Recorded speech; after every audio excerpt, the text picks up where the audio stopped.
No moikka moi. No niin, nyt puhutaankin tänään siitä sairauden kolmannesta vaiheesta. Eli toisin sanoen vaihe on tämmöinen jatkuvan tai toistuvien liikkeiden vaihe.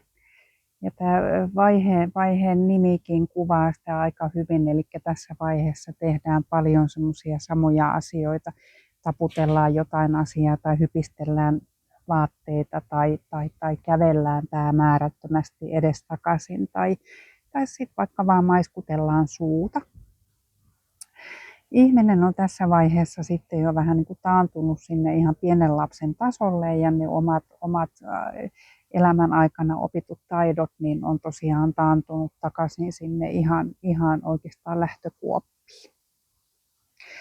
Eli tämmöinen henkilö, niin hän ei oikein pysty enää sitten, hän ei oikein kykene syömään itse eikä pukemaan itse eikä yhtään mitään muutakaan itse. Tarvii kyllä jo sit ihan jatkuvaa hoitoa ja huolenpitoa tässä vaiheessa.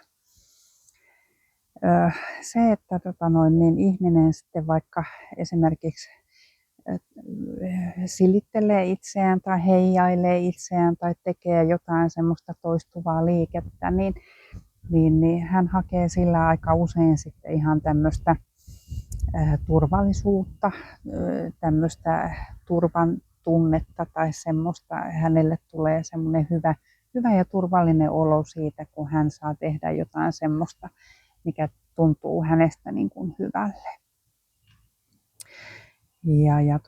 Tässä vaiheessa on puhekyky on ihan jo sillä lailla nollassa, että sieltä saattaa muutama sana silloin tällöin ja ehkä on semmoisia kirkkaitakin hetkiä, että sitten pystyy muutaman sanan lauseitakin sanomaan, mutta se, että onko ne jotenkin niinku relevantteja just siihen hetkeen ja paikkaan aikaan, niin en uskalla tähän sanoa juuta enkä jaata. Et saattaa olla, että hän puhuu kuusta ja me maasta, mutta että tulee kuitenkin sit ihan semmoinen selkeä lause johonkin kohtaan.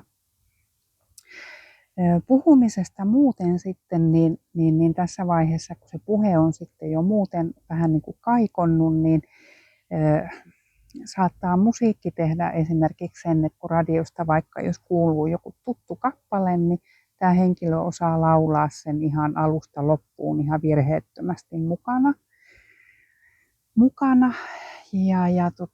niin muistaa sanat ja lausuu kaikki ihan oikein. Et se on jännä juttu, miten sitten tämmöisiä asioita pystyy sitten tekemään kyllä, mutta ei sitten kykene, kognitiiviset kyvyt ei riitä siihen, että pystyisi sitten niin kuin keskustelemaan esimerkiksi toisten ihmisten kanssa.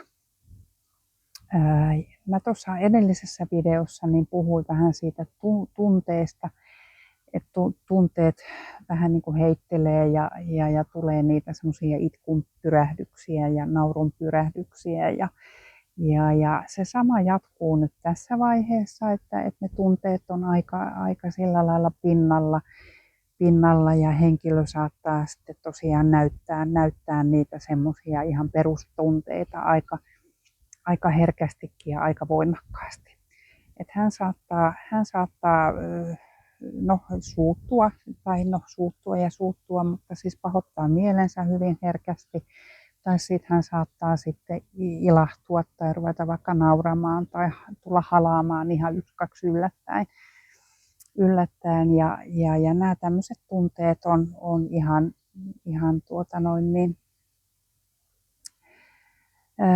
siis tämä on ihan normaalia tämmöinen, tätä haluan sanoa. Ja